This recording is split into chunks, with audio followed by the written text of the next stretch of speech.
Okay, so what version of the Punisher are you tackling on? Because in the comics there are various versions, and for what I've seen, it's close to Frank Miller's version and also Punisher Max. Could that be right? Look, I think that, for me, I read as much as I could. Everything I could get my hands on, I read and I loved it. Punisher Max, Garth Ennis's line is what I responded to the most. I think that what we're really trying to do here. We've got 13 hours, so the Frank Castle that you're going to meet in the beginning is not the Punisher. This will develop. He'll grow. He'll evolve. There's no real personal philosophy or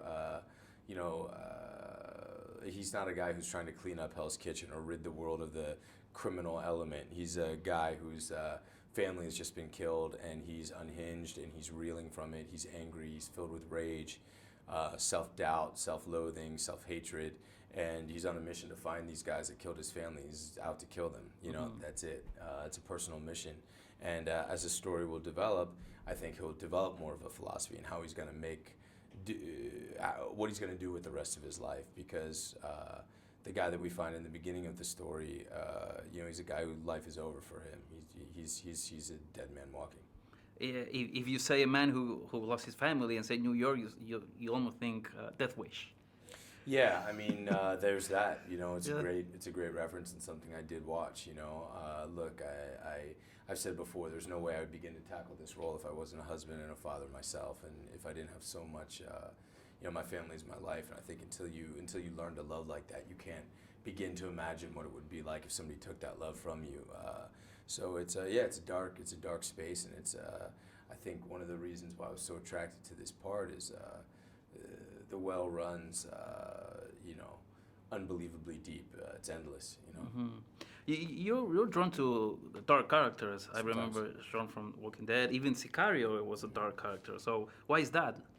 I don't. For me, it's no conscious decision to say, oh, I want to. What I'm interested in is layered characters, nuanced characters, characters with inner conflict, characters that it's not clear, and they can go one way, then they can go the other. It's what I'm drawn to. I'm drawn to work on the best possible material with the best possible collaborators I can, and all those examples I think fall into line with that. Was it different to film Walking Dead from this Netflix show in terms of the script? Because you have the 13 scripts, right? And in the Walking Dead, you have like one, and one. No, I mean we got this script as it came, much like Walking Dead. I think with Walking Dead, look, it was different. I was there from the beginning. I was very humble when we started. We were just trying to do the best that we could with what we had. It was a group that really believed in each other and believed in the material and very much believed in our showrunner, Frank Darabont. I think what he was trying to do with that show was take the zombie genre and elevate it, tell the story in nuanced and interesting ways and make it a real character study rather than just a zombie piece, and try to attract the audience that was watching Mad Men and Sopranos and the highest quality of television and bring that to the zombie genre. I think it's the same thing these guys are trying to do with Daredevil, take the superhero genre and elevate it, focus on the storytelling, focus on the characters, try to make it as rich as possible and bring the audience to the show, not just try to attract superhero fans and comic book fans, but to try to attract people who just love quality television. How does Frank Castle fit into the Daredevil world with ninjas and mystic powers? I think Frank is so human. I think he's so human.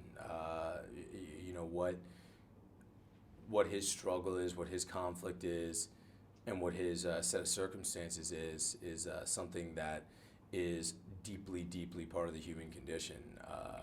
A parent's love for a child is something that all human beings have had since the beginning of human beings. And if someone takes that from them, the rage, the anger, the sadness, the pain, that's something that's been part of human beings. And that fear of somebody doing that to you has been around forever. And the desire for vengeance and the desire to hurt the people responsible for that is very much part of the human condition. And so I think that, where does he fit in? I think that he's not concerned with how he fits in. He doesn't care, how people perceive him or what people think of him. His mission is very, very personal.